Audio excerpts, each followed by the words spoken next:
Mic పెట్టరా. చాలా సంతోషం. ముందు అందరు బాగుండాలని చెప్పి మనస్ఫూర్తిగా అమ్మవారికి బోనం సమర్పిస్తున్నాము. ఇది 7వ సంవత్సరం అమ్మవారికి బంగారు గొడుగు సమర్పించడం.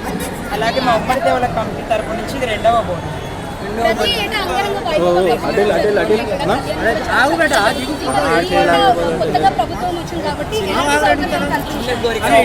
చూడండి, నిన్న కళ్యాణంలో చూసుకుంటే అయితే ఏ శివసతికి గౌరవం లేదు కాబట్టి ఎవ్వరికి ఎంట్రీ చేయలేదు. 1 అవర్ బయట వెయిట్ చేయాల్సి వచ్చింది.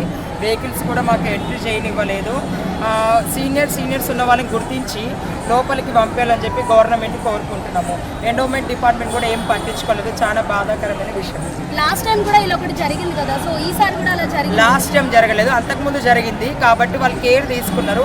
ఈ ప్రభుత్వం అయితే చాలా చిన్న చూపుగా చూస్తుంది. బల్కంపేటలో అయితే చాలా బాధగా ఉంది మాకు కూడా. అమ్మగారికి ఏం కోరుకున్నారు? అందరూ బాగుండాలని కోరుకుంటున్నాను. అలాగే ఈ ప్రభుత్వంలో మార్పులు రావాలని కోరుకున్నాను. ఒక్క నిమిషం, సేవ భారతిని సబ్స్క్రైబ్ చేయాలి.